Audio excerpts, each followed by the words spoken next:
అదే RTV app వార్తల్ని క్షణాల్లో చదివే అవకాశం ఉంటుంది. ఒక న్యూస్ పేపర్, ఒక టెలివిజన్ ఛానల్ మీ చేతుల్లో ఎప్పుడూ ఉంటాయి. ఈ అమరావతి రాజధానికి సంబంధించినటువంటి విషయం రాష్ట్రంలో చాలా పెద్ద చర్చనీయాంశంగా మరోసారి ముందుకొచ్చింది.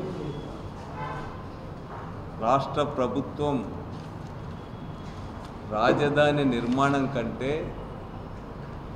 ఒక మహానగరాన్ని, ప్రపంచ స్థాయి మహానగరాన్ని నిర్మించాలనే పేరుపైన తీసుకుంటున్నటువంటి నిర్ణయాలు తీవ్ర వివాదాస్పదంగా మారుతూ ఉన్నాయి. ఇప్పటికే 53,000 ఎకరాల భూమిని, ప్రభుత్వ భూమి, అదేవిధంగా భూ సమీకరణలో భాగంగా సేకరించిన భూమి 53,000 ఎకరాలకు పైగా ఉన్నప్పటికీ కూడా మరోసారి రాష్ట్ర ప్రభుత్వం, ముఖ్యమంత్రి గారితో సహా, లేకపోతే మున్సిపల్ శాఖ మంత్రి గారు, వారు మరో 43,000 ఎకరాలకు పైగా భూమిని సమీకరించాలనేటువంటి నిర్ణయాలతో ముందుకు పోతా ఉన్నారు. దీనిపైన ఇప్పటికే భూమిని భూసేకరణ కింద ఇచ్చినటువంటి 29,000 మంది రైతులు, అదేవిధంగా గత ప్రభుత్వం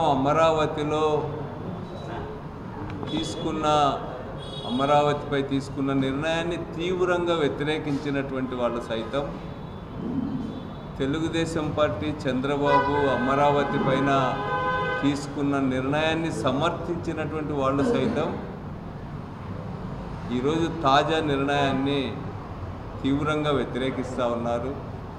మనమంతా చూసాం, చనిపోయే వరకు టీడీపీలోనే ఉంటామని చెప్పే వడ్డే శోభనాద్రీశ్వరరావు లాంటి మేధావులు కానీ, ఇంకా అనేక మంది ఇది సరైనటువంటిది కాదు అనేటువంటిది విమర్శిస్తూ ఉన్నారు చంద్రబాబు నిర్ణయాన్ని. ఈరోజు రాష్ట్రంలో ఏం జరుగుతూ ఉంది, ఒక మహా అద్భుతాన్ని ఆవిష్కరించబోతున్నామని చెప్పి మరి రెండోసారి అమరావతి పనుల ప్రారంభానికి మోడీ గారిని, ప్రధానమంత్రిని ఆహ్వానిస్తున్నామని చెప్పి అది రాష్ట్ర వ్యాప్తంగా కూడా మహా అద్భుతం అన్నట్టుగా ప్రచారం చేస్తూ ఉన్నారు. నిజంగా రాష్ట్ర ప్రజలంతా విస్తుపోతూ ఉన్నారు.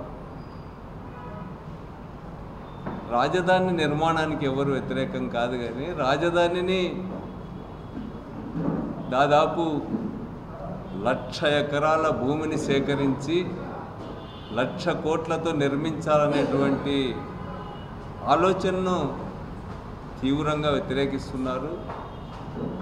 ఇది ఆర్భాటం తప్ప, దుబారా వ్యయం తప్ప, రాష్ట్ర ప్రజలపైన తీర్చలేని అప్పులు మోపేటువంటి నిర్ణయంగా ప్రజలందరూ కూడా భావిస్తూ ఉన్నారు.